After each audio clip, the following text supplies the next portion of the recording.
குரல் FM நேயர்கள் அனைவருக்கும் வணக்கம். இன்று நாம் காண இருப்பது பிரபல எழுத்தாளர் ரியா அவர்கள் எழுதிய முள்ளோடுதான் முத்தங்களா நாவலின் 2ஆம் பாகத்தின் 3வது எபிசோட். முதல் சீசன் மற்றும் 2ஆம் சீசனின் முதல் 2 எபிசோட் லிங்க் டிஸ்கிரிப்ஷன்ல கொடுத்திருக்கேன்.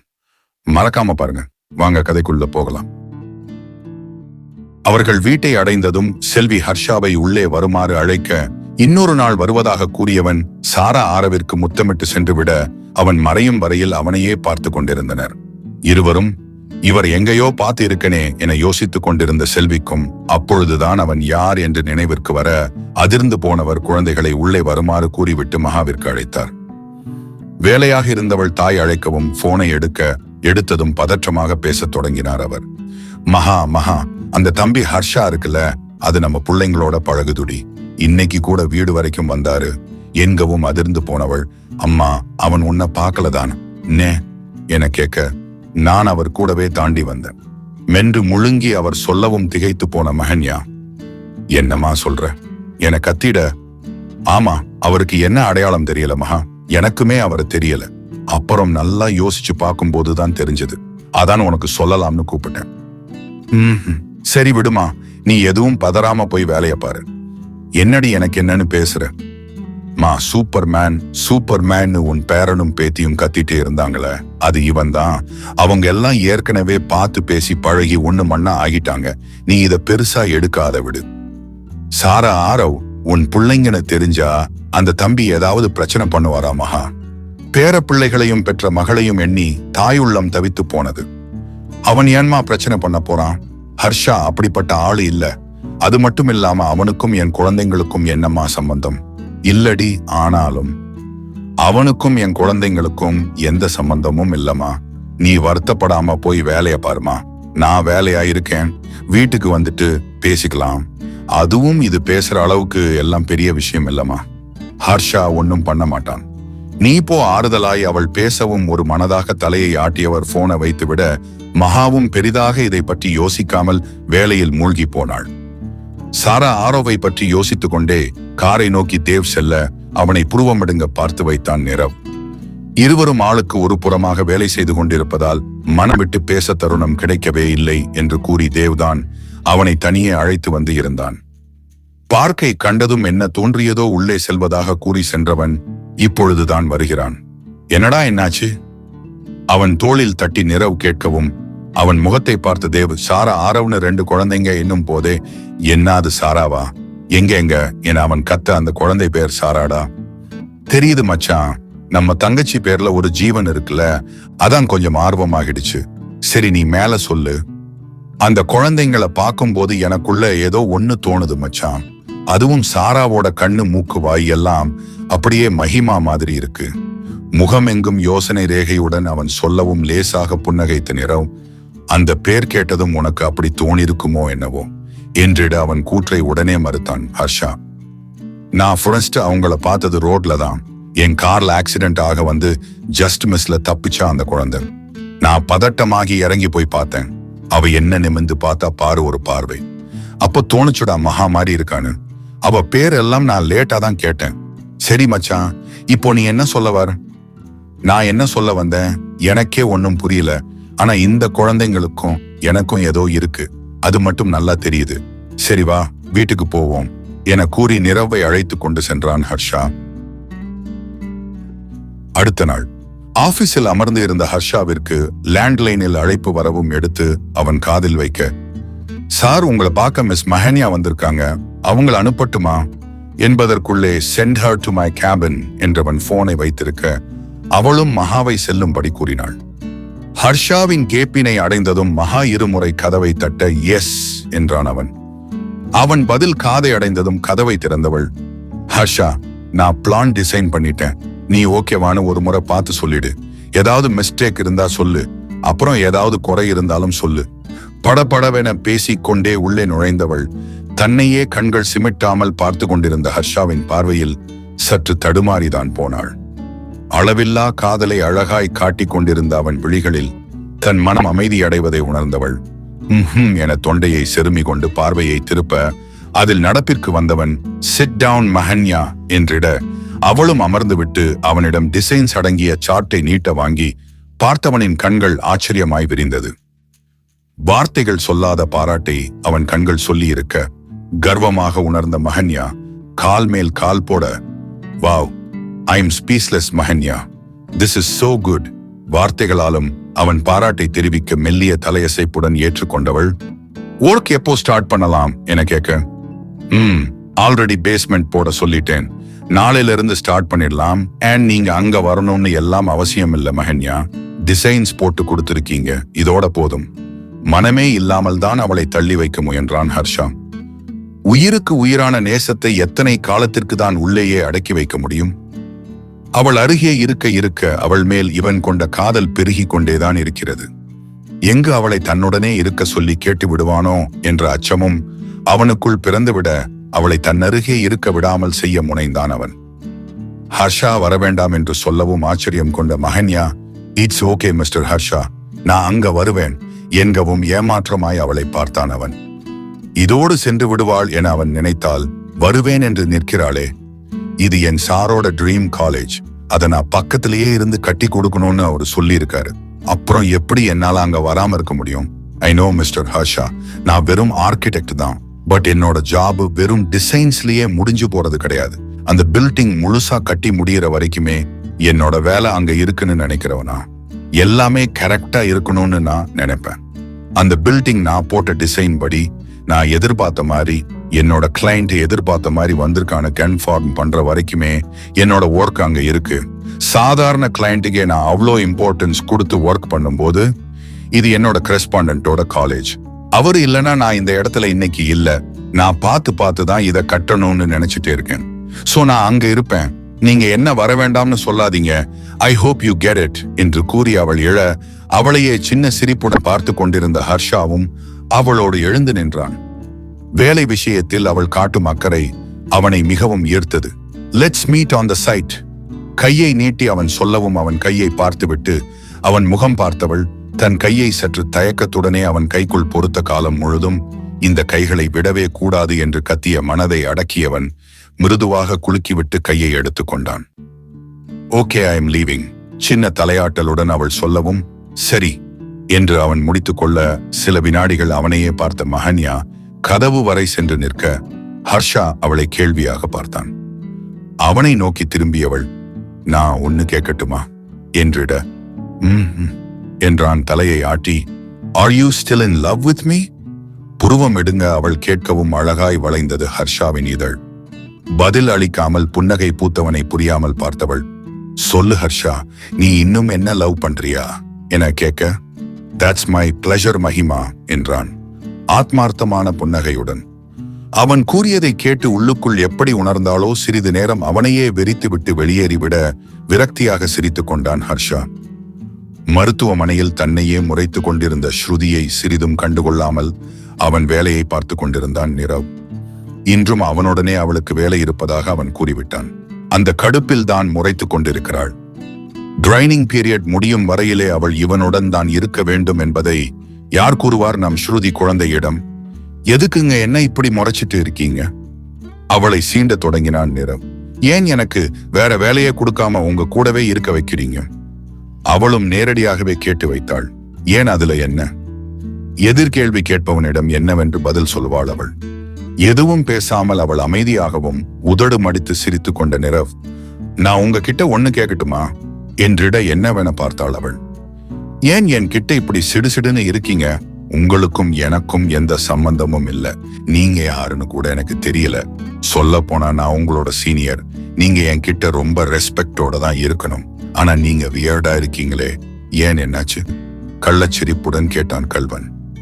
அவன் இப்படி கேட்கவும் சற்று தடுமாறி போனவள், அப்படியெல்லாம் ஒண்ணும் இல்லையே என்றாள் அவன் முகம் பார்க்காமல். இல்லையே, நான் தான் நீங்க இங்க வந்ததுல இருந்து உங்களை நோட் பண்ணிட்டே இருக்கனே, நீங்க ஒரு மாதிரியா தான் பிஹேவ் பண்றீங்க. என்னன்னு சொல்லுங்க, நமக்குள்ள எதுவும் வாய்க்கா சண்டை முன்ன பின்ன இருந்துச்சா? வேலைய பாக்குறீங்களா ப்ளீஸ்? அவன் கேள்விக்கு பதில் அளிக்க முடியாமல் அவள் எரிந்து விழவும், பாத்தீங்களா இததான் சொன்னேன், இப்போவும் நீங்க எரிஞ்சுதான் விழுறீங்க, என்கிட்ட கொஞ்சம் சாஃப்டா பேசுங்களேன், அப்பதானே எனக்கும் உங்க கூட ஒர்க் பண்ண ஒரு பாசிட்டிவ் வைப் இருக்கும். இப்படி சிடுசிடுன்னு இருந்தா எப்படி? எனக்கு உங்க கூட அப்படி இருக்க வரல, அதனாலதான் சொல்றேன். என்ன வேற யார் கூடயாவது ஒர்க் பண்ண விடுங்கன்னு நேரடியாகவே அவள் சொல்லவும் வாய்க்குள்ளே சிரித்து கொண்டவன், என்ன உங்க பிரச்சனைன்னு என்கிட்ட சொல்லுங்க என நிற்க அவளோ எதுவும் பேசாமல் அவனை முறைத்து விட்டு வெளியேறிவிட்டாள். கண்ணம்மா, எங்க போனாலும் என்கிட்ட நீ வந்து தாண்டி ஆகணும். இனிமே இந்த மதுரன் இல்லாம ஸ்ருதி இருக்கவே முடியாது. 5 வருஷம் நீ இல்லாம நான் பட்ட வேதனையே போதும்டி. இதுக்கு மேலையும் என்ன ஒதுங்கி போக சொல்லிடாத கண்ணம்மா, பிளீஸ். என்னால் அதை தாங்கிக்கவே முடியாது. அவள் சென்ற திசையை பார்த்து வலியுடன் நினைத்து கொண்டான் நீரவ். காலேஜ் கட்டுவதற்கான அனைத்து பணிகளும் ஆரம்பித்து 1 வாரம் கடந்து இருக்க மகாவும் ஹர்ஷாவும் ஒருவரை ஒருவர் பார்த்து கொள்ளவே இல்லை. சரியாக அவள் வரும் நேரத்தில் அவன் இல்லாமல் போய்விட அவனை சில வினாடிகள் அவள் கண்கள் தேடிவிட்டு வந்த வேலையை பார்க்க தொடங்கும்.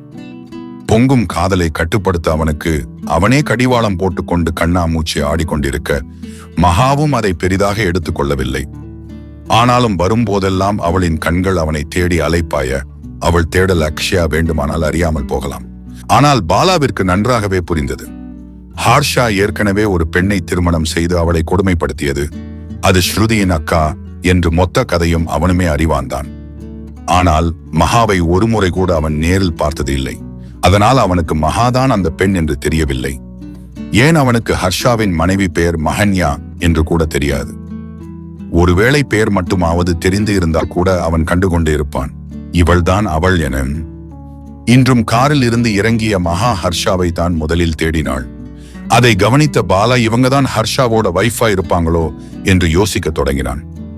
சிறிது நேரம் அங்கு இருந்து ஒவ்வொரு இடமாக சுற்றி பார்த்தவள் பின் கிளம்புவதாக பாலாவிடம் கூறிவிட்டு கிளம்ப அவனோ, மாமி 1 நிமிஷம் நான் உன்கிட்ட பேசணும் என்றிருந்தான். அதில் அக்ஷயா தயக்கமாக மகாவை பார்க்க சின்ன சிரிப்புடன் பேசிட்டு வா என கூறி கார் நோக்கி சென்று விட்டாள். மகா, சொல்லுங்கோ என்ன விஷயம்? மகாவை திரும்பி திரும்பி பார்த்தபடி அவள் கேட்க, உங்க மேம்க்கு கல்யாணம் ஆயிடுச்சா? நேரடியாக கேட்க நினைச்சதை கேட்டிருந்தான் பாலா. அவன் இப்படி கேட்கவும் அவனை நோக்கி கண்களை திருப்பியவள், ஏன் கேட்கிறேள் என்றிட, இல்ல அவங்க என் பாஸ் கிட்ட நடந்துகிறது ரொம்ப வியர்டா இருக்கு. அது எல்லாம் பார்த்து என்னால மொத்தமா ஒரு முடிவுக்கு வர முடியல. அதான் உன்கிட்ட கேட்கிறேன். அவங்க என்னும் போதே கை காட்டி அவன் பேசுவதை நிறுத்தி இருந்தாள் அக்ஷு. என்ன பேசுறேள்? ஒரு பொண்ணு ஒரு பையனாண்ட கொஞ்சம் சிரிச்சு பேசிண்டா அவளோட எண்ணம் தப்பாதான் இருக்குமா? ஏய் மாமி, நீ என்னென்னமோ கேக்குற. நான் அதெல்லாம் மீன் பண்ணவே இல்லை. பதறி போய் தன்னிலை விளக்கம் அவன் கொடுக்க வர அதையெல்லாம் காதிலே வாங்கவில்லை நம் மாமி. அது எப்படி இவன் தன் மேடமை தவறாக எண்ணலாம் என்ற எண்ணமே அவளை கோபமடைய செய்திருக்க பார்வையாலே அவனை எரிக்க முயன்றாள் அக்ஷயா. வேற என்ன எண்ணத்துல கேட்டேள்? சொல்லுங்கோ, வேற என்ன எண்ணத்துல கேட்டேள்? உங்களுக்கு எல்லாம் ரொம்ப ஈஸியாயிடுறதுல ஒரு பொண்ணை பத்தி தப்பா பேச. அவா எப்படிப்பட்டவான்னு நோக்கி தெரியுமா? தெரியாத பட்சத்துல ஏன் அவளை பத்தி இப்படியெல்லாம் என்னாண்ட கேட்கிறேள்? இனிமே என் மேம் பத்தி ஒரு வார்த்தை கூட உங்க வாயிலிருந்து தப்பா வந்துடக்கூடாது. மீறி வந்துச்சுன்னா என்ன மனுஷியாவே பார்க்க மாட்டேள். உங்களை பத்தி நான் ரொம்ப நல்ல விதமா நினைச்சுட்டு இருந்தேன். ஆனா நீங்களும் எல்லாம் ஆம்பளங்க மாதிரி தான் சொல்லாம சொல்லிட்டீங்கோ. எனக்கு உங்களாண்ட பேசவே இஷ்டமில்ல என கத்தி விட்டு அவள் பாட்டிற்கு சென்று விட பாவம் பாலாவிற்கு தான் மண்டை காய்ந்து போனது. அவன் எவ்வளவு அழைத்தும் அவள் நிற்கவே இல்லை. சுற்றி வேலை செய்து கொண்டிருந்தவர்கள் அனைவரும் அவள் பெயரை ஏலம் விடுவதில் திரும்பி பார்க்க அதை கவனித்தவன் அதோடு நிறுத்தி கொண்டான். பிறகு பேசிக் கொள்ளலாம் என்ற எண்ணத்தில் முகத்தை தூக்கி வைத்துக் கொண்டு காரில் ஏறிய அக்ஷயாவை பார்த்த மஹன்யா அவளை தாண்டி பாலாவை எட்டி பார்க்க அவனோ தலையை பிடித்துக் கொண்டு நின்றிருந்தான். அதிலே இருவருக்குள்ளும் ஏதோ சண்டை என்று புரிந்து கொண்டவள் எதுவும் கேட்டுக்கொள்ளாமல் வண்டியை எடுக்க அக்ஷயாவிடம் எந்த மாற்றமும் இல்லை. ஈவினிங் திரும்ப சைட்க்கு நான் வருவேன் அக்ஷு, நீயும் வரியா? பாதி தூரம் சென்ற பின் மகாவாயை திறந்து இருக்க, நான் எல்லாம் வரல மேம், நேக்கு அங்க யாரையும் பார்க்க இஷ்டமில்ல பட் என்று கூறியிருந்தாள் மாமி. முதல் முறையாக அவள் கோப முகத்தை கண்டு வாயை பிளந்த மஹன்யா, என்னவாம் என் அக்ஷு தங்கத்துக்கு கோபம் என கேட்டிருக்க, அந்த பாலகிருஷ்ணன் இருக்கிறாருல, அவா உங்களை பத்தி என் கிட்ட ஒண்ணு கேட்டா எனக்கு கோபம் வந்துச்சு. திட்டின்றேன் என்கவும் புருவம் சுருக்கினாள் மஹன்யா. இருவருக்குள்ளும் ஏதோ பிரச்சனை என்றுதான் நினைத்தாள். ஆனால் அது இவளை வைத்தே இருக்கும் என்று அவள் நினைக்கவே இல்லை. என்ன கேட்டாரு? நீங்க அந்த ஹர்ஷா சார் கிட்ட கொஞ்சம் வியர்டா இருக்கிறதா சொல்லி ஏதோ கேட்க வந்தா நான் இதுக்கே கத்திண்டு வந்துட்டேன். ஏன் அவர் அப்படி கேட்டாரு? குழம்பி போய் மகா கேட்க நம் மாமிக்கு என்ன தெரியும்? அவள்தான் முழுதாக எதுவும் கேட்காமல் அந்த பச்சை மண்ணை திட்டி விட்டு வந்து விட்டாளே. தெரியல மேம், ஆனா நான் இனிமே அவராண்ட பேசவே மாட்டேன். சோ நான் ஈவினிங் வரல, நீங்களே போய்க்கோங்க என்றதும் யோசனையோட தலையை ஆட்டி வைத்தாள். மகா, மருத்துவமனை. இவனுக்கு நிஜமாவே அடிபட்டதா இல்ல நீயே அடிச்சு போட்டு கூட்டிட்டு வந்தியா? சமத்தாக அமர்ந்து கூல் ட்ரிங்க்ஸை ஸ்ட்ரா போட்டு உரிந்து கொண்டிருந்த நம் செல்லக்குட்டி ஷாஹிலிடம் காட்டமாக ட்ரீட்மெண்ட் பார்த்து கொண்டே நிரவ் கேட்க, அதில் ஸ்ட்ராவில் இருந்து உதட்டை எடுத்தவன், இன்னா மச்சான் இப்படி கேட்கிற, என்ன நம்பலையா நீ? நான் தழுத்தழுக்க அவன் கேட்க பட்டென்று இல்லை என்று விட்டான் டாக்டர். கை உடைந்து போய் வலியில் தவித்துக் கொண்டிருந்தவனை சாஹில் ஒரு பார்வை பார்க்க, அதில் மிரண்டவன், டாக்டர் சார், சத்தியமா நான் தான் வழுக்கி விழுந்து கையை உடைச்சுக்கிட்டேன். அவருக்கும் இதுக்கும் எந்த சம்பந்தமும் இல்ல. விட்டால் அழுது விடுவது போல் அவன் சொல்ல, நிரவோ அதற்கும் சேர்த்து டிஎஸ்பியை தான் முறைத்து வைத்தான். அதிரடியாக உள்ளே நுழைந்தவன் கையில் ஒருவனை பிடித்து கொண்டு, இவனுக்கு கை உடைந்து விட்டது, மருத்துவம் பார் என கூறியதோடு நில்லாமல் நர்ஸ் அக்காவிடம் ஜூஸ் ஆர்டர் செய்து, அது வந்ததும் ஸ்ட்ரா போட்டு குடித்தபடி தூரத்தில் ஸ்ருதியுடன் வேலை செய்து கொண்டிருந்த ஷாலினியை பார்த்தபடி அமர்ந்து இருந்தவனை எப்படி நம்புவது? கட்டு போட்டு முடிச்சதும் அவருக்கு மருந்து எழுதி கொடுத்தவன், கிளம்புங்க டிஎஸ்பி சார் என்றிட, அவனோ, என்ன மச்சான் 10 நிமிஷத்துல வேலையை முடிச்சிட்ட, இப்படின்னு தெரிஞ்சு இருந்தா 2 கையையும் உடைச்சு விட்டு இருப்பேன்ல. நக்கலாக அவன் கேட்கவும் அசட்டு சிரிப்பு அவனிடம். ஏதோ ஒரு பெண்ணிடம் வம்பு செய்ததாக அரெஸ்ட் ஆகி இருந்தவனை கோபம் தாங்காமல் அடித்து துவைத்தவன் அவளை தொட முயன்றதாக கம்ப்ளைண்டில் இருக்கவும் கையை உடைத்தே விட்டான். அதன் பின் இதையே காரணமாக வைத்து மருத்துவம் பார்க்க அவன் இங்கு தஞ்சம் புரிய நிரவிற்கு தான் அவன் செயல்கள் ஆச்சரியத்தை வழங்கியது. பார்த்து ஸ்டேஷன் போயிடு, என் மச்சான் கூட கொஞ்ச நேரம் நான் இருந்துட்டு வரேன். கை உடைந்து போய் இருந்தவனின் தோளில் தட்டி கூறியவன், வா மச்சான், அந்த பக்கமா காத்தாட போயிட்டு வரலாம். ஷாலினி இருக்கும் திசையை காட்டி சாஹில் சொல்ல, இல்ல மச்சான், நாம இந்த பக்கமா காத்து வாங்க போலாம், அங்க புயல் காத்து அடிக்குதாம் என இழுத்து கொண்டு மறுபக்கம் சென்றவன் ஷாலினியை கண்டு நிற்க, பின்னால் பார்த்து கொண்டு வந்த சாஹில் திடீரென்று நிரவ் நின்று விடவும், உன் மனசு அதுக்குள்ள மாறிடுச்சா மச்சான் என இழித்து கொண்டே திரும்பியவன் ஷாலினியை கண்டு வாயை மூடிக்கொள்ள, அவளோ இவர்களை விசித்திரமாக பார்த்து வைத்தாள். ஹாய் ஷாலினி. வெக்கமே இல்லாமல் சாஹில் கை காட்டவும் சின்ன சிரிப்புடன் ஹாய் என்றவள் அங்கு இருந்து சென்று விட, மீண்டும் அவனை இழுத்து கொண்டு வெளியே சென்ற நிரவ் விரட்டாத குறையாக அவனை அனுப்பிவிட்டு உள்ளே வர அவனுக்கு கால் செய்து திட்டத் தொடங்கி விட்டான் சாஹில். அதையெல்லாம் பொறுமையாக கொட்டியபடி கேட்டு கொண்டிருந்தவன் ஸ்ருதி அவனை நோக்கி வருவதை கண்டு, அம்முமா நான் வந்துருவேண்டா, நீ அழாத, நான் வரேன் என கூற, யோவ் என்ன பேசுற என கேவலமாக கேட்டு வைத்தான் சாஹில். நீ என்ன மிஸ் பண்றன்னு எனக்கு தெரியுது அம்மு, ஆனா என்னடா செய்யறது, எனக்கு இங்க முக்கியமான கேஸ் இருக்குடா. கொஞ்சலாக அவன் சொல்லவும் ஸ்ருதியின் முகமே வாடி போய்விட, யோவ் உன் பாவத்துல ஏன்யா என்னையும் சேர்த்துக்கிற, நான் வைக்கிறேன் போயா யோவ். அவன் செயலை புரிந்து கொண்டு வைத்து விட்டான் சாஹில். அதில் ஏ என்றவன் தன்னையே பார்த்து கொண்டிருந்த ஸ்ருதியை கண்டு, அவளை நான் பார்க்க போகலைன்னு கோச்சிட்டு போனை கட் பண்ணிட்டான். சமாளிப்பாக அவன் சொல்லவும் வலி நிறைந்த பார்வை ஒன்று ஸ்ருதி பார்க்கவும் தவித்து தான் போனான் நிரவ். அவள் மனதை நன்றாகவே அவனால் புரிந்து கொள்ள முடிந்தது. இந்நேரம் அவளுக்கு ஆள் இருப்பதாக அவள் கூறியிருந்தால் மனதளவில் தான் எவ்வளவு நொந்து போயிருப்பேன் என யோசித்தவன் உண்மையை சொல்லிவிடலாம். இதற்கு மேல் இதை மறைத்தால் அவளின் வலி அதிகரித்து விடும் என்று முடிவு எடுத்து நிமிர்ந்து பார்க்க அவள் அங்கு இல்லை. எப்பொழுதோ மனபாரம் தாங்க முடியாமல் அங்கு இருந்து நகர்ந்து இருந்தாள். அதில் பெருமூச்சை விட்டவன் பிறகு சொல்லிக் கொள்ளலாம் என்று தனக்கு தானே கூறிக்கொண்டு நோயாளிகளை பார்வையிட சென்றுவிட, ஸ்ருதியோ ரெஸ்ட் ரூமில் இதை எண்ணி கதறி கதறி அழுது கொண்டிருந்தாள். ஸ்ருதி இங்க வையேன். அழுது விட்டு முகம் கழுவி ரெஸ்ட் ரூமில் இருந்து வெளியே வந்தவளை கண்டு இருந்த நிரவ் அழைக்க, அவளோ கடுப்புடன் அவனை நோக்கி வந்தாள். உண்மையை சொல்லதான் அவன் அழைத்தது. நம் குழந்தையோ அதை அறியாமல் எடுத்ததும், என்ன வேணும் உங்களுக்கு என காட்டமாக கத்தவும் சுற்றி ஒரு முறை அவன் பார்க்க, அதில் தன்னை நிதானப்படுத்தி கொண்டவள், என்ன வேணும் உங்களுக்கு என்றாள் மெல்லிய குரலில். இல்ல, நான் உன்கிட்ட ஒரு விஷயம் சொல்லணும் என்றவன கோபத்துடன் பார்த்தவள், உங்களுக்கு தான் ஆளு இருக்குல்ல, அப்புறமும் ஏன் என்கிட்ட பேச ட்ரை பண்றீங்க? எனக்கு உங்க கூட பேச கொஞ்சம் கூட இஷ்டம் இல்ல, தயவு செஞ்சு என்ன விட்டுருங்க. எப்போவும் ஒரே மாதிரி வாழ்க்கை இருக்காதுன்னு நான் நல்லா புரிஞ்சுக்கிட்டேன். சோ ப்ளீஸ் என்ன டிஸ்டர்ப் பண்ணாம உங்க வாழ்க்கைய வாழ பாருங்க.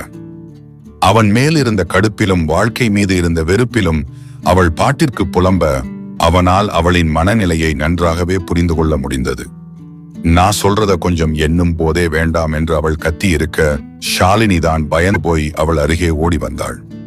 அவளுக்கு தெரிந்த வரையில் ஸ்ருதி மிகவும் கலகலப்பான பெண், யாரிடமும் கோபம் கொள்ளாத கள்ளம் கபடம் இல்லாத பெண். ஆனால் நிரவிடம் மட்டும் அவள் வேறு மாதிரி நடந்து கொள்வது அவளுக்கு திகைப்பையும் பயத்தையும் ஒரு சேர கொடுத்தது. இந்த ட்ரைனிங்கை நல்லபடியாக முடித்துவிட்டு செல்ல வேண்டும் என்றே எண்ணிக்கொண்டிருக்கிறாள் ஷாலினி. ஆனால் ஸ்ருதி அதையெல்லாம் கொஞ்சமும் எண்ணாமல் சீனியர் டாக்டரிடம் இப்படி சண்டைக்கு நிற்பது அவளுக்கு சரியாக படவில்லை. இருவருக்கும் இடையே சென்றவள், சீனியர் நீங்க போங்க, நான் ஸ்ருதி கிட்ட பேசணும் என இடைமறிக்க அவனோ, இல்ல ஷாலினி நான் என்னும் போதே ப்ளீஸ் சீனியர் என்றிருந்தாள். ஷாலினி அதில் லேசாக தலையை ஆட்டியவன் ஸ்ருதியை ஒரு பார்வை பார்த்துவிட்டு சென்றுவிட அவன் செல்லவும் கோபமாக நின்று இருந்தவளின் கையை பிடித்துக் கொண்டு தோட்டத்திற்கு சென்று அமர வைத்தாள் ஷாலினி. என்ன ஸ்ருதி உன் பிரச்சனை, ஏன் இந்த மாதிரி எல்லாம் பிஹேவ் பண்ற என்றவளுக்கு எந்த பதிலையும் அளிக்கவில்லை அவள். உன்னதான் ஸ்ருதி கேட்கிறேன், என்னன்னு சொன்னாதானே தெரியும். நானும் வந்த முதல் நாள்ல இருந்து பாக்குறேன், நீ அந்த நிறவண்ணா கிட்ட ரூடாவே நடந்துகிற. ஆனா அவரும் எதுவும் கோபப்படாம உன் கிட்ட இறங்கி நிக்கிறாரு. என்னதான் நடக்குது? அவர் நார்மலா தான் ஸ்ருதி இருக்காரு, ஆனா நீ தான் அப் நார்மலா இருக்க, என்னன்னு சொல்லு ஸ்ருதி. அவளின் கையை பிடித்து கொண்டு மிருதுவாக ஷாலினி கேட்கவும் அவள் தோளில் தலை சாய்த்து கொண்ட ஸ்ருதி, அவன்தான் என் மது, என்னோட மதுரன் என்கவும் அதிர்ந்து போனாள் ஷாலினி. ஸ்ருதியின் காதல் விவகாரம் எல்லாம் அவளும் அறிந்ததுதான்.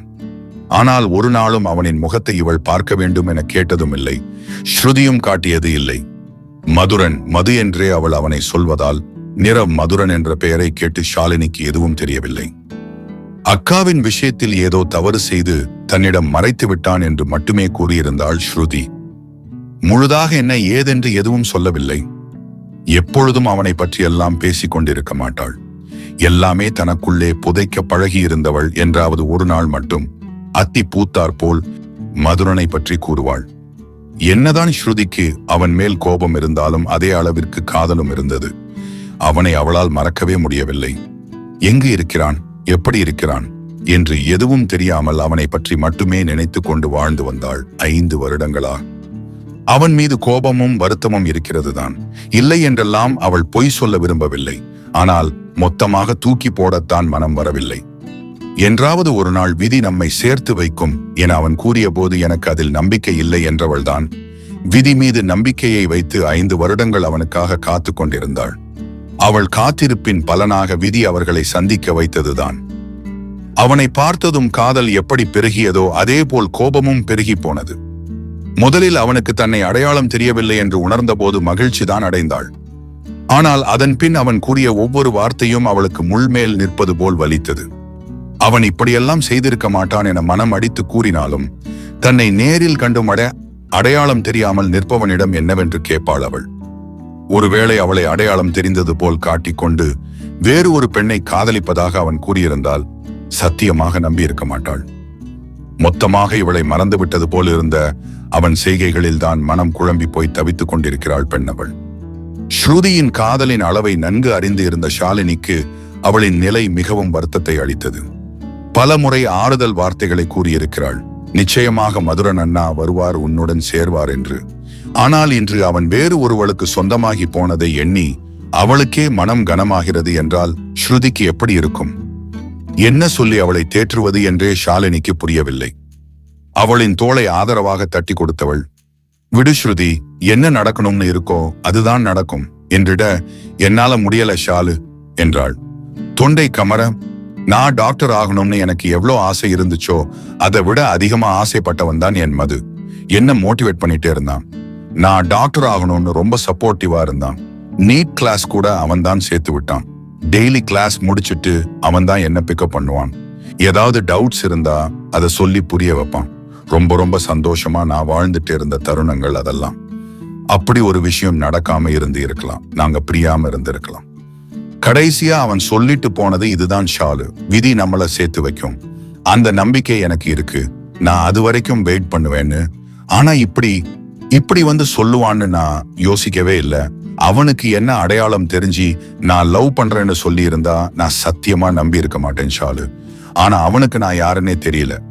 அதனாலதான் எனக்கு அவன் சொன்னது எல்லாம் உண்மைன்னு புரிஞ்சது. ஆனா எப்படி என் முகம் அவனுக்கு மறந்து இருக்கும்? விதி நம்மள சேர்த்து வைக்கும்னு அவன் சொன்னத இத்தனை வருஷமா நான் நம்பிட்டு இருந்தேன் ஷாலு. அவன் எப்படி விட்டான்? அவன் எப்படி என்ன மறந்தான்?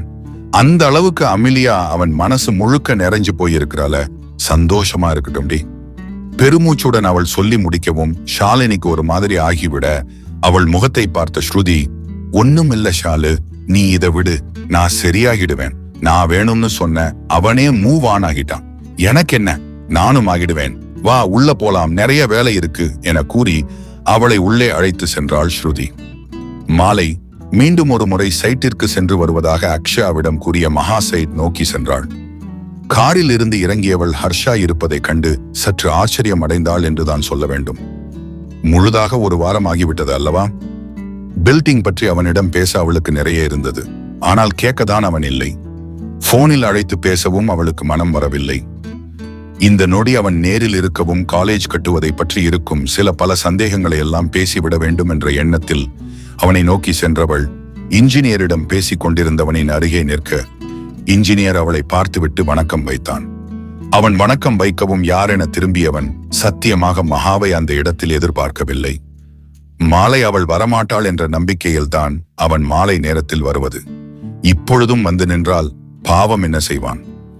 இன்ஜினியர் கிளம்பி விடவும் மகாவை நேருக்கு நேராக பார்க்க முடியாமல் கட்டி கொண்டிருக்கும் கட்டுமானத்தை அவன் பார்க்க, அவனையே பார்த்து கொண்டிருந்த மஹன்யா, எனக்கு சில டவுட்ஸ் இருக்கு என பேச்ச தொடங்க, சொல்லுங்க மஹன்யா, என்னது என்றான். அவள் புறமே திரும்பாமல், இந்த இடத்துல தானே நாம மெடிக்கல் பிளாக் கட்ட போறோம். அப்போ அவங்களுக்கான லேப் எல்லாம் கிரவுண்ட் ஃப்ளோர்லயே வச்சிடலாமே, ஏன் தனியா ஒரு பிளாக் அவங்களுக்கு கட்டலாம்னு சொல்லி இருக்க? பெருசா எந்த பிளானும் இல்ல மஹன்யா, அந்த இடம் கொஞ்சம் காலியா இருந்த மாதிரி இருந்துச்சு, அதான் நாங்க லேப் கட்டிடலாம்னு சொன்னேன். இதை ஏன் பாயிண்ட் அவுட் பண்ணி கேக்குறீங்க? அவனும் அவன் கேள்வியை முன்வைக்க, இல்ல எனக்கு அது தோணுச்சு, அதான் என்னும் போதே ஏதோ ஒரு கார் உள்ளே நுழைய யாரென தேவ் திரும்பி பார்க்க சாராவும் ஆரவும் அம்மா என கத்தி கொண்டு ஓடி வந்தனர் மஹன்யாவை நோக்கி. அதில் ஹர்ஷாவுடன் சேர்ந்து மகாவும் அதிர்ந்து போக இருவரின் பார்வையும் நேர்கோட்டில் சந்தித்தது. அதிர்ச்சியின் விளிம்பில் அம்மா என்று கத்தியபடி ஓடி வந்த ஆரவ் சாராவை கண்டு அதிர்ந்து போன மகா அதே வேகத்தில் திரும்பி தேவை பார்க்க அவனுமே அதிர்ச்சியுடன் தான் அவளை பார்த்து கொண்டிருந்தான்.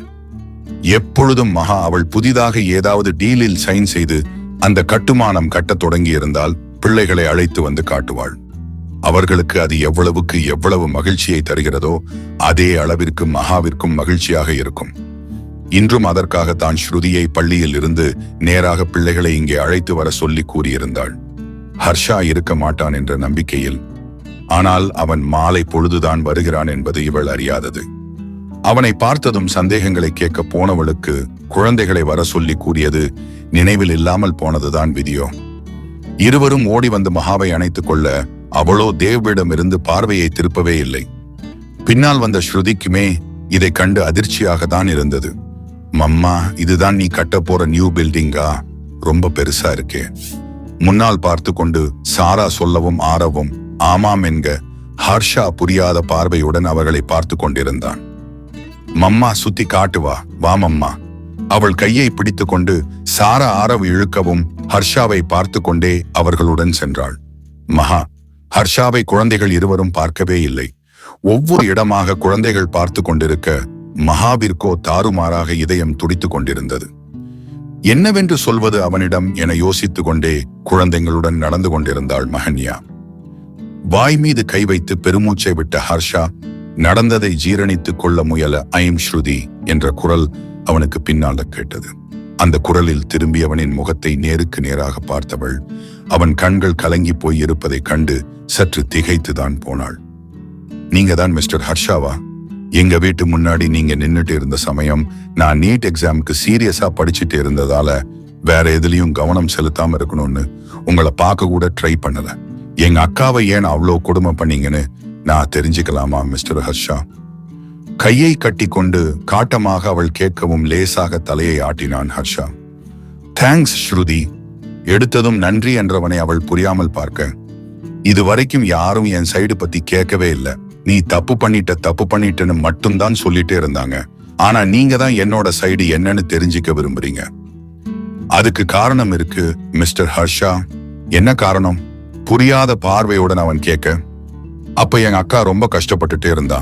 ஃபேமிலியை ரன் பண்ண முடியாம, எனக்கு ஃபீஸ் பே பண்ண முடியாம, அப்பாவுக்கு ட்ரீட்மெண்ட் பார்க்க முடியாம ரொம்ப கஷ்டப்பட்டா.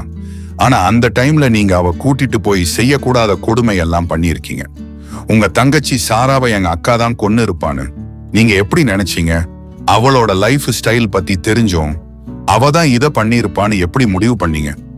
எனக்கு மஹியோட லைஃப் ஸ்டைல் பத்தி ஒண்ணுமே தெரியாது ஸ்ருதி என்கவும் அவள் சந்தேகமாக அவனை பார்க்க, சீரியஸ்லி ஸ்ருதி, நிரவ் என் கிட்ட சொல்ல வந்தான் அவ பத்தி. ஆனா நான் கேட்க விரும்பல. என்ன பத்தி நான் சொல்றேன் தெரிஞ்சுக்கிறீங்களா என்கவும் ஸ்ருதி மெதுவாக தலையை ஆட்டினாள். எனக்கு அப்போ ஒரு 6-7 வயசு இருக்கும் ஸ்ருதி. என் சாராக்கு 3-4 இருக்கும். அம்மா அப்பாவோட அரவணைப்புக்கு ஏங்குற வயசு அது. ஆனா எனக்கும் என் சாராக்கும் அது கிடைக்கவே இல்லை. எங்க அப்பாவும் அம்மாவும் டெய்லி சண்டை போட்டுட்டே இருப்பாங்க. அவங்க கத்துறத கேட்டு கேட்டு எனக்கு பழகி போச்சு. ஆனா சாரா அவங்க கத்துறதுல பயந்து ரொம்ப அழுவா. அவள் சமாதானம் செய்ய கூட எனக்கு தெரியாது. அவள் என் கைக்குள்ளேயே வச்சுட்டு நானும் ஒரு பக்கம் அழுவேன். திடீர்னு ஒரு நாள் அம்மாவும் அப்பாவும் டிவோர்ஸ் பண்ண போறதா டாஸ் அங்கிள் சொன்னாரு. எனக்கு அது நிம்மதியா தான் இருந்துச்சு. ஏன்னா அவங்க ஆளுக்கு ஒரு பக்கம் போயிட்டா என் தங்கச்சி நிம்மதியா தானே இருப்பா, அழமாட்டால. அதனால நான் அதை பெருசா எல்லாம் எடுத்துக்கல. ஆனா இன்னொரு விஷயத்தை தாஸ் அங்கிள் சொல்லவும் எனக்கு ரொம்ப அதிர்ச்சியா இருந்துச்சு. எங்க 2 பேர்ல ஒருத்தங்க அம்மா கூடவும் இன்னொருத்தங்கள அப்பா கூடவும் கோர்ட் அனுப்பி வச்சிடும்னு அவர் சொன்னாரு. எனக்கு சாரா தான் எல்லாமே. அவ இல்லாம நான் இருக்கவே மாட்டேன். எங்க என் சாராவை என்ன விட்டு பிரிச்சிடுவாங்களோன்னு ரொம்ப அழுதேன். அப்பா அம்மாவுக்கு டிவோர்ஸும் ஆச்சு. ஆனா என்னையும் சாராவையும் யாருமே கூட்டிட்டு போகல. அப்புறம்தான் தெரிஞ்சது அவங்க 2 பேருக்குமே நாங்க 2 பேரும் வேண்டாம்னு. இப்படி ஒரு முடிவை அவங்க எடுத்தது எனக்கு ரொம்ப கஷ்டமா இருந்துச்சு. யோசிச்சு பாருங்க ஸ்ருதி, அந்த சின்ன வயசுல அப்பா அம்மாவோட பாசம்னா என்னன்னு ஃபீல் பண்றதுக்கு முன்னாடியே எங்களை வேண்டாம்னு தூக்கி போட்டுட்டு போயிட்டாங்க. சரி, யாரும் இல்லைன்னா என்ன, என் சாராவை நானே வளர்த்துப்பேன்னு முடிவு பண்ணி என் கண்ணுக்குள்ள வச்சு பாத்துக்கிட்டேன். பாட்டி இருந்தாங்க தான். அவங்க நிறைய நல்ல விஷயங்கள் சொல்லி கொடுத்தாங்க. அவங்க இருக்கிற வரைக்கும் எனக்கு கொஞ்சம் ஆறுதலா தான் இருந்துச்சு. அப்புறம் ஒரு நாள் அவங்களும் இல்லாம போயிட்டாங்க. திரும்பவும் நானும் சாராவும் தனியா வளர ஆரம்பிச்சோம். அப்போ ஒரு நாள் தான் என் நிரவ மீட் பண்ணேன் என்கவும் ஸ்ருதியின் முகம் ஆர்வம் அடைய அதை கண்டு லேசாக புன்னகைத்தான். ஹர்ஷா, அன்னைக்கு சாராவோட பாட்டே. நாங்க ஆசிரமத்துக்கு சாப்பாடு போட போயிருந்தோம். அப்போ சாரா விழுந்துட்டா. சுத்தி இருந்த எல்லாரும் சிரிச்சாங்க. அவ அழுதா. நான் அவளை தூக்க ஓடினேன். எனக்கு முன்னாடி ஒருத்தன் அவள் தூக்கி இருந்தான். அவன் தான் என் நிரவ். எனக்கு எல்லாமே அவனாதான் மாறுவான்னு அந்த நொடி எனக்கு தெரியல. நான் அவன் பத்தி அங்க இருந்த மதர் கிட்ட கேட்டு விசாரிச்சேன். அவன் அப்பா அம்மா ஆக்சிடென்ட்ல இறந்து போனதால சொந்தக்காரங்க எல்லாம் இவன் ஆசிரமம்ல சேர்த்துட்டாங்கன்னு சொன்னாங்க. கிட்டத்தட்ட என்ன மாதிரிதான். என்ன எங்க அப்பா அம்மா வேண்டாம்னு சொன்னாங்க. அவனை சொந்தக்காரங்க வேண்டாம்னு சொல்லிட்டாங்க. அவனை விட்டு போக எனக்கு மனசு வரல. சோ நானே அவனை அடாப்ட் பண்ணிட்டேன் என்கவும் ஸ்ருதியின் கண்கள் ஆச்சரியமாய் விரிந்தது. நிரவ் வந்ததுக்கு அப்புறம் எங்க வாழ்க்கை அழகா போச்சு. நானும் அவனும் ஒன்னா ஸ்கூல் போனோம். சாரா நாங்க டாக்டர் தான் ஆகணும்னு சொன்னா. சோ நாங்க ஒன்னா மெடிக்கல் காலேஜுக்கும் போனோம். எங்க லைஃப்ல யாருமே இல்ல ஸ்ருதி. நாங்க 3 பேர் மட்டும்தான் அழகான வாழ்க்கைய வாழ்ந்துட்டு இருந்தோம். ஒன்னா சமைச்சு சாப்பிட்டுட்டு ஊரை சுத்திட்டு சாரா கேக்குறது எல்லாம் செஞ்சுட்டுன்னு ரொம்ப ரொம்ப நிறைவான வாழ்க்கை வாழ்ந்துட்டு இருந்தோம். நான் ரொம்ப அமைதியான டைப். ஆனா நிரவ் அப்படி கிடையாது. சாரா கிட்ட யாராவது பேசினாலே அடிச்சிடுவான். அவதான் எங்க தேவதை, எங்க உசுறு, எங்க வாழ்க்கையே அவதான். நாங்க வாழ்ந்ததே அவளுக்காக தான். இந்த உலகத்துல இருக்கிற எல்லா அன்பையும் அவ ஒருத்தி மேலதான் வச்சோம். எங்களோட சாமி அவ. அவ இல்லாம ஒரு நொடி கூட அந்த வீட்டுல என்னாலையும் அவனாலையும் இருக்கவே முடியாது. அவளோட சிரிப்பு தான் எங்களை உயிர் போட வச்சு இருந்துச்சு. இதை விட அழகான வாழ்க்கையை காட்டுறேன்னு கடவுள் எங்களோட வாழ்க்கையில ஒரு ஆள் அனுப்பி வச்சாரு, சாஹில் ரியான். அவன் பேரை சொல்லும் போதே தேவருடைய முகத்தில் அவ்வளவு பெரிய புன்னகை. எங்க சாராக்கு மட்டும் இல்ல, எங்களுக்குமே அவனா ரொம்ப இஷ்டம்தான். அவன் ப்ரொபோஸ் பண்ணதை என்னால இன்னுமே மறக்க முடியல ஸ்ருதி. அவ்வளோ ஆழமா அவனோட காதல சொல்லியிருந்தான். சாரா கிட்ட யாராவது பேரை கேட்டாலே அடிச்சு துவைக்கிற நிறவே சாஹில் லவ் சொல்லியும் ஒன்னும் பண்ணல. எங்க சாரா முதல்ல வாயடிச்சு போய் நின்னா வெக்கப்பட்டா, கூச்சப்பட்டா. அவளுக்கு பேச கூட வரல. அவளோட கண்ணுல அவன் மேல இருந்த காதல் எங்களுக்கு நல்லாவே தெரிஞ்சது. 3 பேர் மட்டுமே இருந்த எங்களோட வாழ்க்கைக்குள்ள 4வதா வந்தான் சாஹில். அவன் கூட நாங்க இருந்த ஒவ்வொரு நிமிஷமும் சந்தோஷம் மட்டுமே நிறைஞ்சு போயிருந்துச்சு. அவன் டிஎஸ்பி தெரியுமா ஸ்ருதி? ஆனா அந்த திமிரு எல்லாம் கொஞ்சம் கூட இல்லாம சின்ன புள்ள மாதிரி எங்க கிட்ட இருந்தான். அவன் கல்யாணம் பண்ணிட்டு காலம் முழுக்க அவன் கைய கோத்துக்கிட்டு சந்தோஷமா வாழணும்னு கனவு கண்டா என் சாரா. நானும் நிரவும் அவளுக்கு எவ்வளவு முக்கியமோ அதே அளவுக்கு அவளோட டிஎஸ்பி அவளுக்கு முக்கியமானவனா மாறினான். மதம் எல்லாம் காதலுக்கு நடுவுல ஒரு பிரச்சனையாவே வரல ஸ்ருதி. 2 பேரும் அவ்வளோ ஆழமா அழகா லவ் பண்ணாங்க. அவளுக்கு சாஹில கல்யாணம் பண்ணிக்கணும்னு ஆசை வந்துச்சு. எங்க கிட்டதான் முதல்ல சொன்னா. ஆனா என்னையும் நிரவையும் தனியா விட்டுட்டு போக கூடாதுன்னு எங்கள ஒருத்தங்களுக்கு கல்யாணம் பண்ணணும்னு யோசிச்சா. அங்கதான் தப்பு நடக்க ஸ்டார்ட் ஆனது. சாருலினி எங்க வாழ்க்கைக்குள்ள வந்தா. அவள் எனக்கு பிடிக்கவே இல்லை. ஆனா என் சாராக்கு ரொம்ப பிடிச்சது. கல்யாணம் பண்ணிக்க சொல்லி என் கிட்ட கேட்டா. நானும் சாராக்காக சரின்னு சொல்லிட்டேன். தூரத்தில் பிள்ளைகளுடன் நின்றிருந்த மகாவை அவன் பார்க்க சரியாக அவளும் இவனை திரும்பி பார்த்து இருந்தாள். சாருவை எனக்கு பிடிக்காது, ஆனா என் சாராக்கு ரொம்ப பிடிச்சது. நிரவ் அப்புறமா சாஹில் 2 பேரும் என் கிட்ட எவ்வளவோ சொன்னாங்க. உனக்கு இதுல விருப்பம் இல்லைன்னு சாரா கிட்ட சொல்லிடுன்னு. நான் தான் கேட்கல. ஒருவேளை நான் அப்போவே சாரா கிட்ட போய் எனக்கு அவளை பிடிக்கலன்னு சொல்லி இருந்தா என் சாராக்கு எதுவும் ஆகி இருக்காதோ என்னவோ. விதி விளையாடுன அந்த நாளும் வந்தது. நானும் நிரவும் மெடிக்கல் கான்ஃபரன்ஸ் போயிருந்தோம். அதை முடிச்சிட்டு சாராவை பார்க்க சந்தோஷமா வீட்டுக்கு வந்தோம். ஆனா அவ இல்ல. எங்க வீட்லயே இருந்த சிசிடிவியை செக் பண்ணோம். எங்கேயோ போயிட்டு வீட்டுக்கு வந்த எங்க சாரா அதுக்கப்புறம் எங்கேயும் போகல. சாரு மட்டும்தான் உள்ள வந்துட்டு போயிருந்தா. அவளுக்கு போன் பண்ணி கேட்டா புதுசா ஒரு விஷயத்த சொன்னா. ஒரு பொண்ணும் பையனும் சேர்ந்து என் சாராவை பிளாக்மெயில் பண்றதா சொன்னா. நாங்க உடனே அவ லொகேஷன் பார்த்து கடைசியா ஒரு மலைகிட்ட ஆஃப் ஆகி இருக்கிறத வச்சு அங்க போயிட்டோம். நைட் முழுக்க தேடணும். ஒரு இடம் விடாம தேடணும். என் தங்கச்சி கிட்ட மனசுக்குள்ள பேசிட்டே இருந்தேன். என் கிட்ட வந்துரு சாரான்னு சொல்லிட்டே இருந்தேன். ஆனா அவளுக்கு அது கேட்கல போல. போயிட்டா. என்ன விட்டு மொத்தமா போயிட்டா. போனமாதான் என் தங்கச்சிய பார்த்தேன். எப்படியோ வளர்த்தேன். சின்ன அடி கூட படாம பாத்துக்கிட்டேன். ஆனா அவ்வளோ உயரத்துல இருந்து விழும்போது எவ்வளோ பயந்து இருப்பா. எப்படி எல்லாம் துடிச்சு இருப்பா. சாகுற கடைசி நொடி கூட எங்களை பத்தி தானே யோசிச்சு இருப்பா. பிடிச்சவங்களை இழக்கிறது எல்லாம் ரொம்ப பெரிய வலி ஸ்ருதி. அது எனக்கு 2 வாட்டி நடந்துருச்சு. ஒருத்தி ஒரேடியா போயிட்டா, இன்னொருத்தி நான் வேண்டாம்னு போயிட்டா. மகாவை பார்த்து கொண்டே அவன் சொல்ல ஸ்ருதிக்கு தொண்டையெல்லாம் அடைத்தது அழுகையில். என் சாரா ரொம்ப தைரியமான பொண்ணு ஸ்ருதி. அவ தற்கொலை பண்ணிக்கிற அளவுக்கு கோழை கிடையாது. அவ டெத்ல ஏதோ ஒரு மர்மம் இருக்கிறதா எனக்கு தோணுச்சு. நானும் நிரவும் சேர்ந்து தேடினோம். அப்பதான் அங்க இருந்த ஒரு சிசிடிவில ஒரு பையனும் ஒரு பொண்ணும் பைக்ல அந்த மலையை தாண்டி போயிருந்தாங்க. வேற எந்த வண்டியும் அப்ப அந்த வழியில போகல. அந்த பொண்ணு ஃபேஸ் மறைச்சிட்டே இருந்தா. அவங்கதான் என் சாராவை கொன்னுருக்காங்கன்னு நான் நினைச்சேன். யாரா இருந்தாலும் அப்படிதான ஸ்ருதி நினைச்சு இருப்பாங்க. உன் அக்கா மஹன்யாவை தான் நான் அதுல பார்த்தேன். கிட்டத்தட்ட 2 வருஷமா நாங்க அவளை தேட ட்ரை பண்ணோம். எங்கேயும் எந்த க்ளூவும் கிடைக்கல. அப்புறம் ஒரு நாள் அந்த பைக் நம்பர் வச்சு ஓட்டிட்டு போனவனை கண்டுபிடிச்சு விசாரிச்சோம். அவன் என்னன்னா மெஹன்யா லிஃப்ட் கேட்டு வந்ததா சொன்னான். அப்போ இதுல அவ மட்டும்தான் இன்வால்வ் ஆகியிருப்பா போலன்னு நினைச்சு திரும்ப அவளை தேடணும். அப்பதான் ஒரு நாள் அந்த செல்வம் எனக்கு கால் பண்ணி மஹன்யாவை பார்த்ததா சொன்னான். அவ கிடைச்சிட்டா.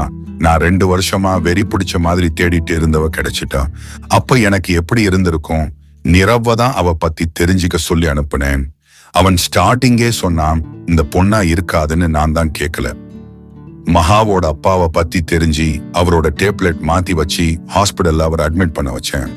அவளோட சிச்சுவேஷனை யூஸ் பண்ணி அவ கார்னர் பண்ணி என்கிட்ட வர வச்சேன். எனக்கு அவ கொலை பண்ணணும்னு தோணல. ஏன்னு எனக்கு தெரியல. அவளான அணுவா சித்திரவதை பண்ணணும்னு தோணுச்சு.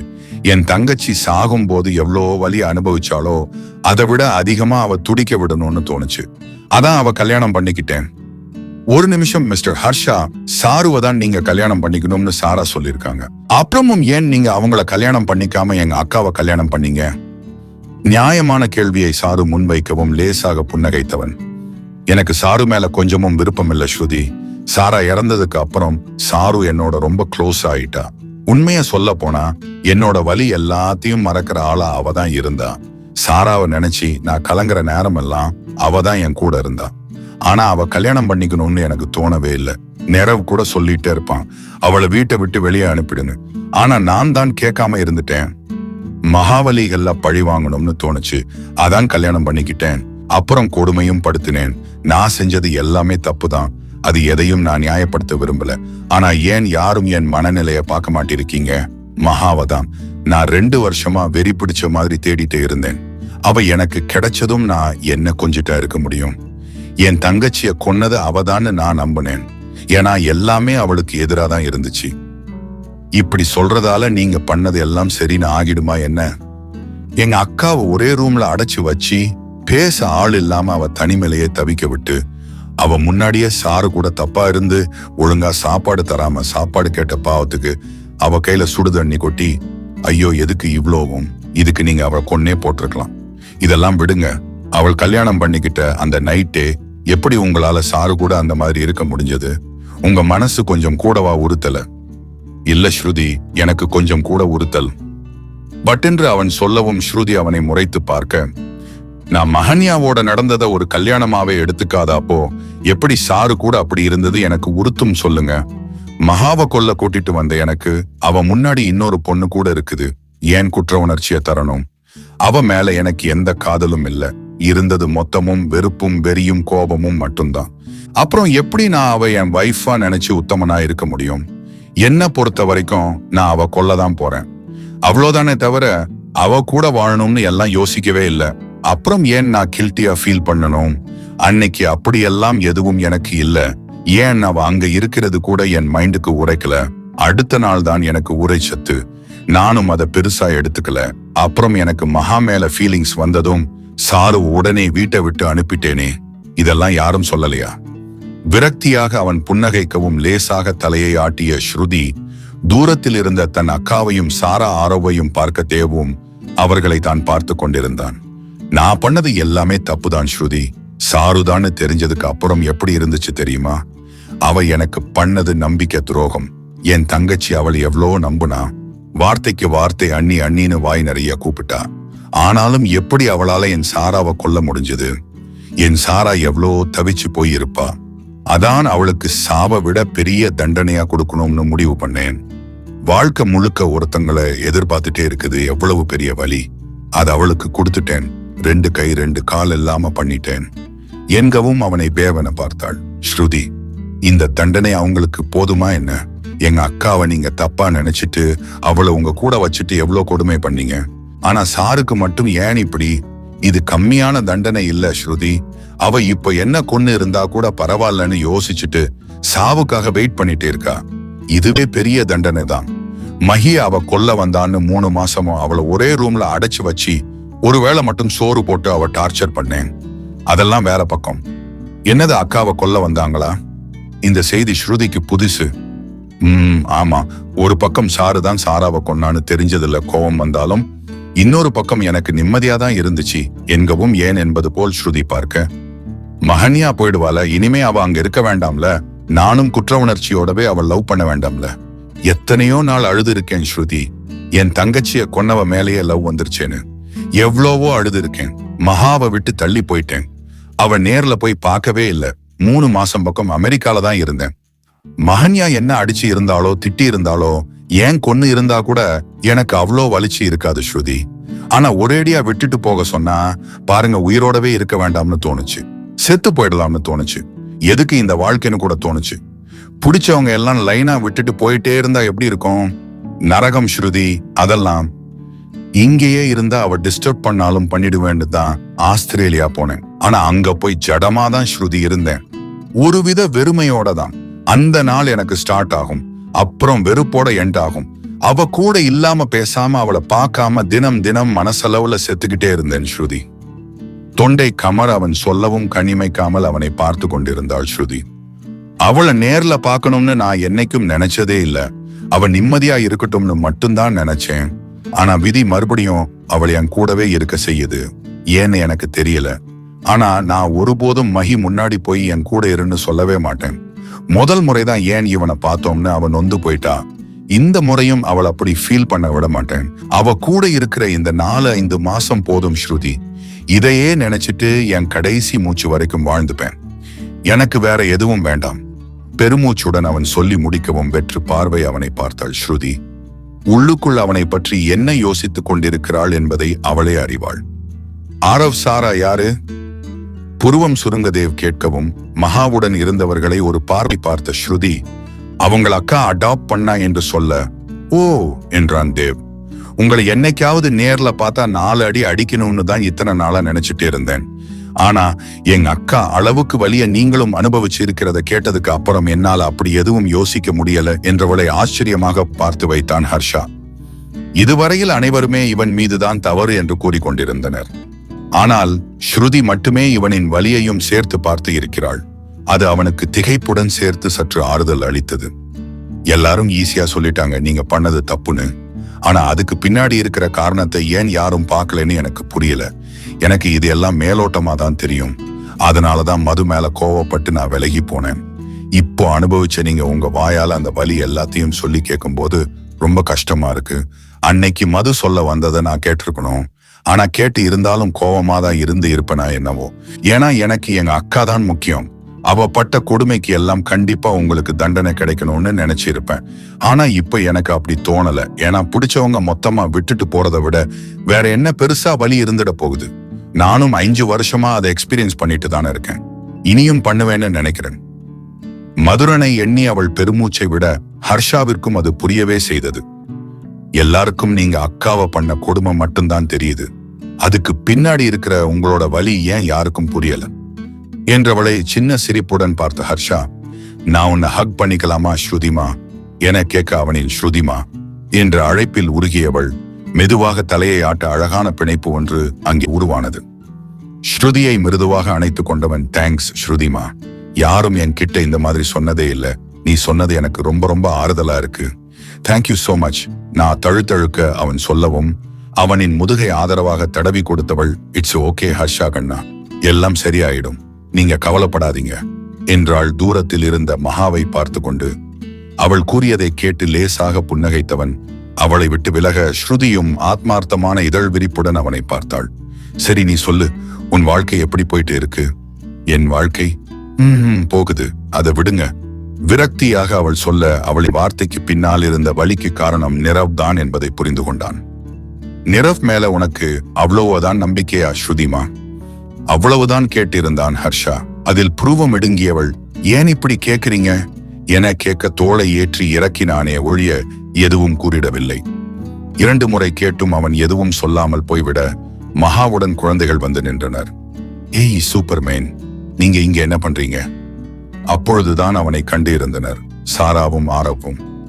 நான் உங்களை பார்க்கத்தான் வந்தேன் என்றவனை ஓரக்கண்ணால் பார்த்த மகன்யா ஏதாவது கேட்டு விடுவானோ என பயந்து போய் நின்றிருக்க ஹர்ஷா அவள் புறம் திரும்பவே இல்லை. அங்கிருந்த பைக்கை கண்ட சாரா, சூப்பர்மேன் உங்களுக்கு பைக் டிரைவ் பண்ண தெரியுமா என கேட்க அவனும் தெரியுமே என்றான். அப்ப எங்களை அதுல ஒரு ரவுண்டு கூட்டிட்டு போறீங்களா? பைக்கை காட்டி கெஞ்சலாக அவள் கேட்கவும் ஹர்ஷாவின் பார்வை மகாவை நோக்கி திரும்ப சரி என தலையை ஆட்டினாள் அவள். அதில் புன்னகைத்தவன் 1 மினிட் சாரா என்று விட்டு வண்டி சாவி வாங்க சென்றான் வண்டியின் உரிமையாளரிடம். வண்டி சாவி வாங்கிவிட்டு அவர்களை நோக்கி வந்தவன் இருவரையும் ஒன்றாக தூக்கி கொள்ள ஸ்ருதி சின்ன சிரிப்புடன் தன் போனில் வீடியோ எடுக்க தொடங்கினாள்.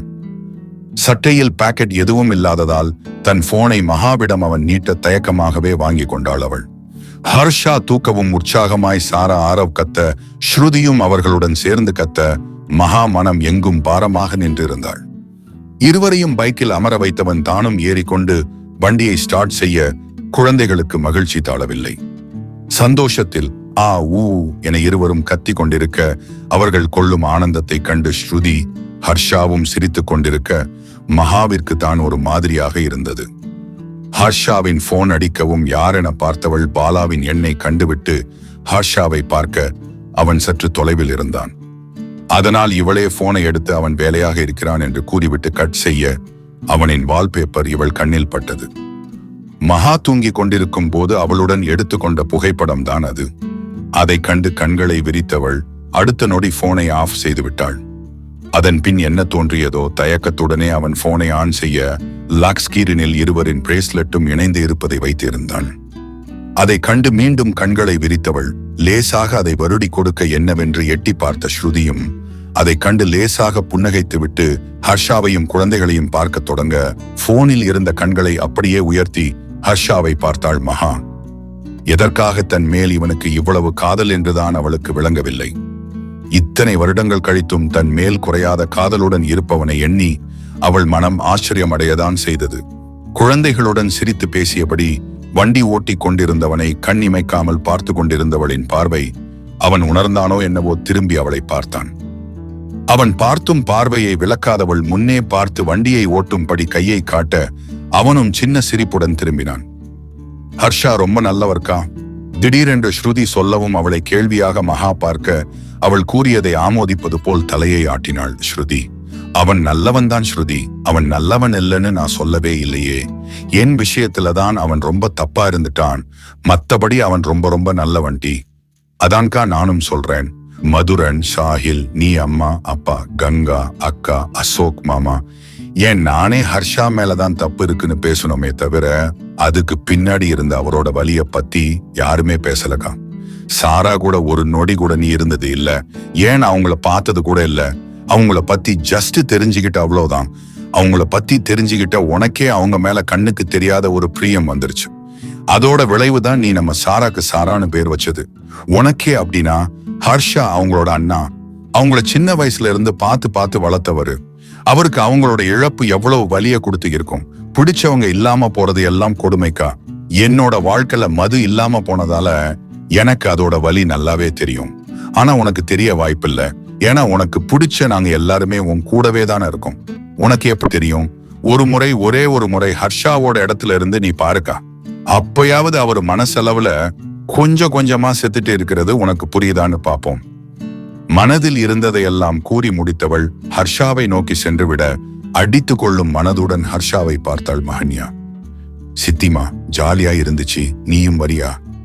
ஆரவ் அவள் கையை பிடித்து இழுக்கவும் ஸ்ருதி ஹர்ஷாவை பார்க்க, உட்காரு ஸ்ருதிமா என்றான் அவனும். அதில் லேசாக புன்னகைத்தவள் காற்றில் பறக்கும் கேசத்தை கையால் கோதிக்கொண்டே ஹர்ஷா பின்னால் அமர போலாமா என கேட்டான் அவன்.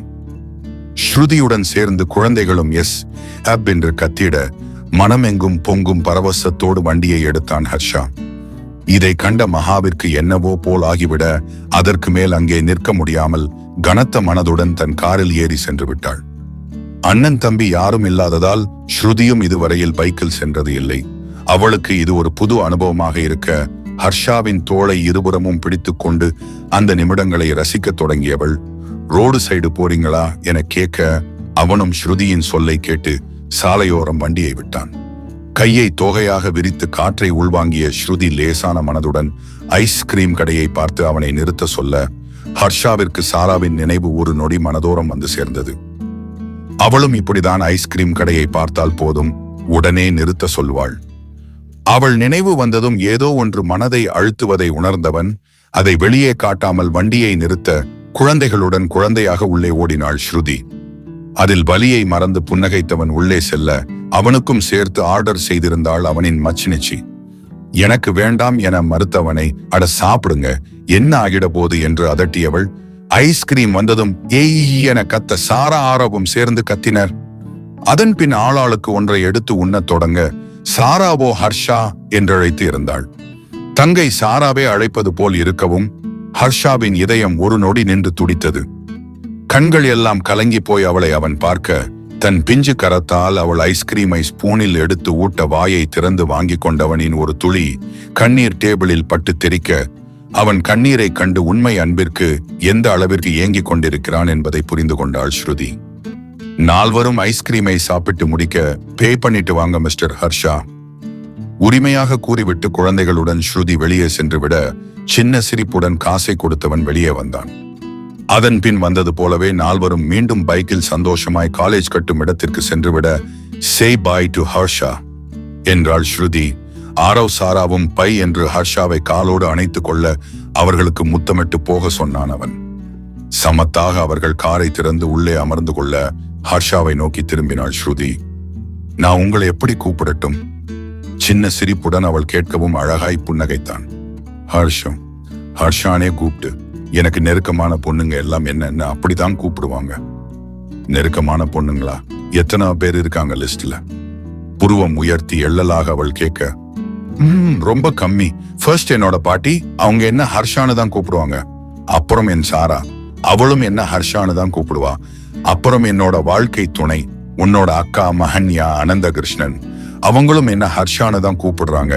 இவங்க எல்லாருக்கும் அடுத்து குட்டி சாரா, அவங்க கூட என்ன ஹர்ஷானு தான் கூப்பிட்டாங்க. சோ நீயும் என்ன அப்படியே கூப்பிட்டு ஸ்ருதிமா.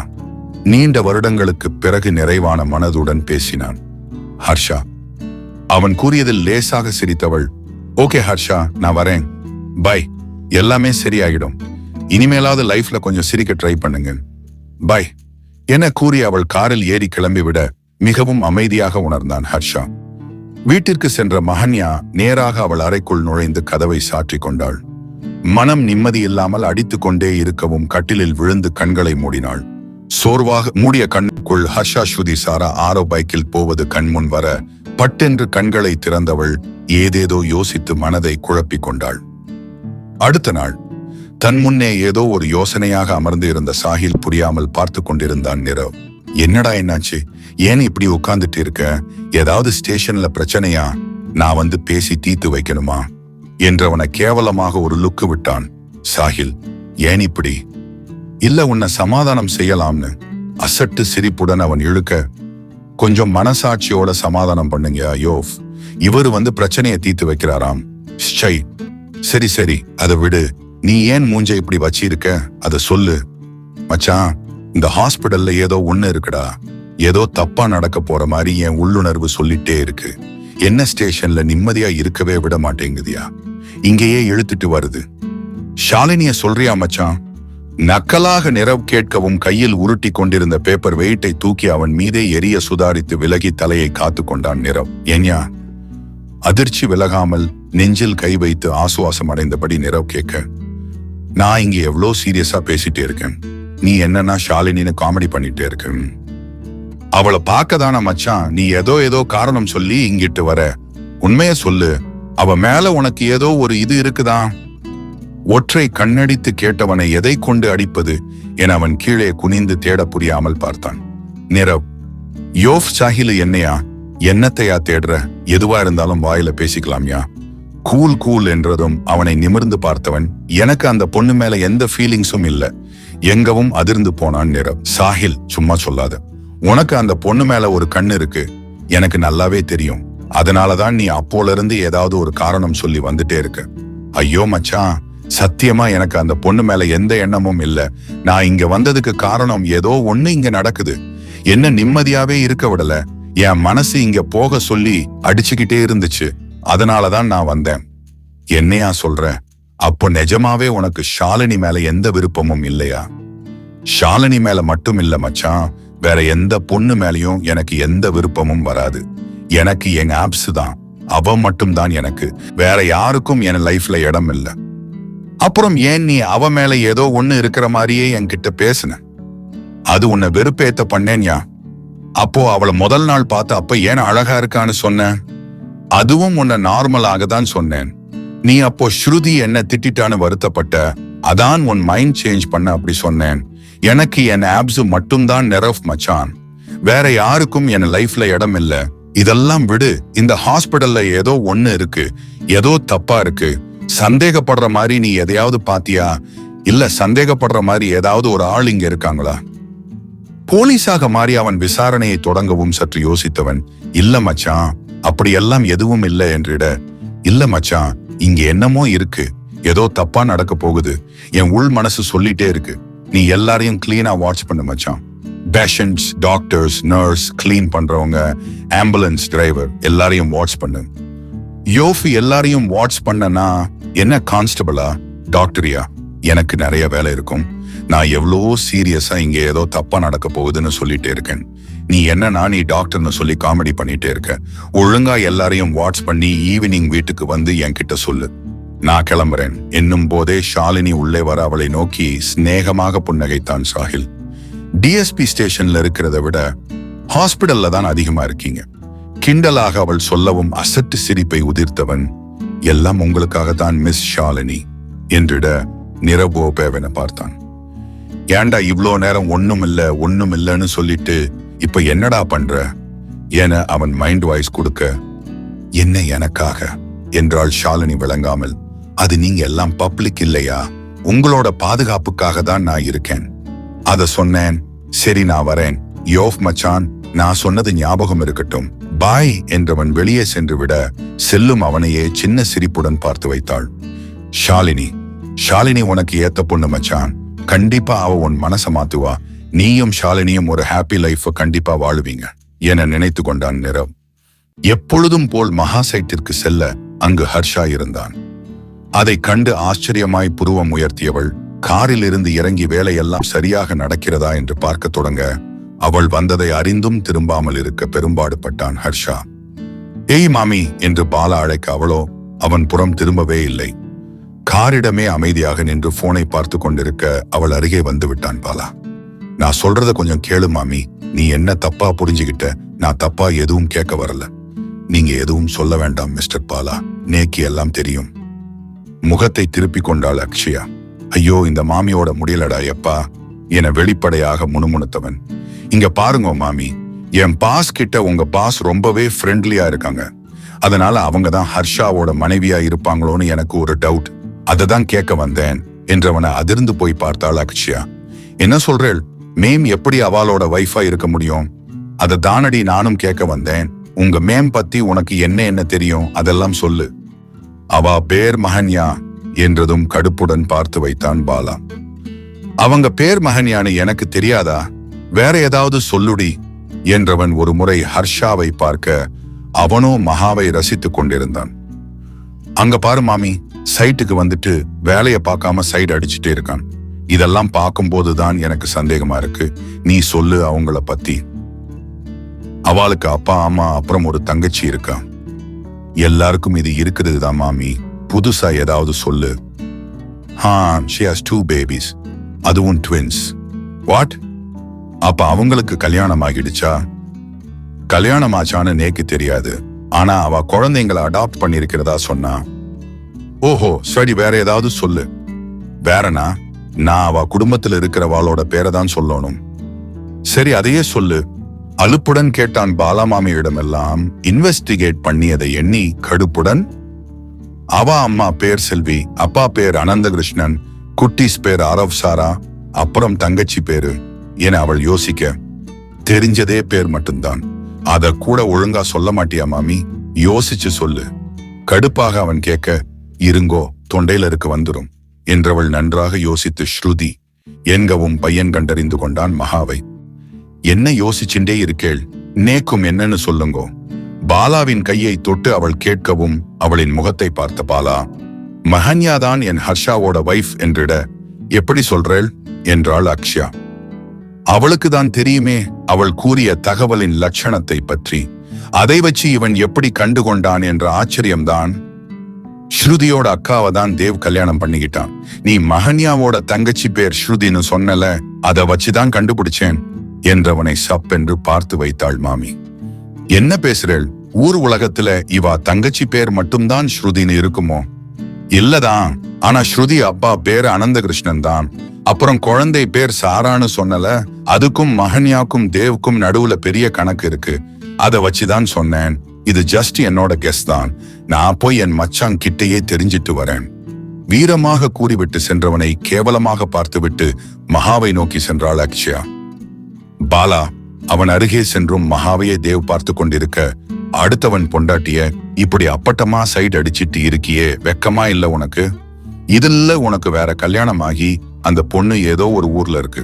உனக்கும் துரோகம் பண்ற, உன் பொண்டாட்டிக்கும் துரோகம் பண்ற, இந்த மஹன்யாக்கும் துரோகம் பண்ற, மஹன்யாவோட புருஷனுக்கும் துரோகம் பண்ற என்றவனை திரும்பி கூட பார்க்கவில்லை ஹர்ஷா. அவ புருஷனே நான் தான், என் பொண்டாட்டி அவதான். யாருக்கும் நான் துரோகம் பண்ணல, மூடிட்டு போடா என்றிருந்தான் ஹர்ஷா. அவன் கூற்றில் பல நாள் சந்தேகம் விலகிவிட பெருமூச்சை விட்டான் அவன்.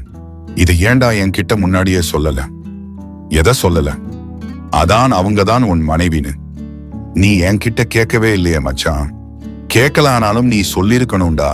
எனக்கு அவங்கள பார்த்ததுமே கொஞ்சம் ஸ்ருதி மாதிரியே இருக்காங்களேன்னு தோணுச்சு. அதை பெருசா எடுத்துக்காம விட்டுட்டேன். பார்த்தா இவங்க தான் அவங்க. எப்படியோ விதி மீட் பண்ண வைக்குது மச்சான். எல்லாமே ஆச்சரியமா இருக்கு என்றவனை சின்ன சிரிப்புடன் பார்த்தான் ஹர்ஷா.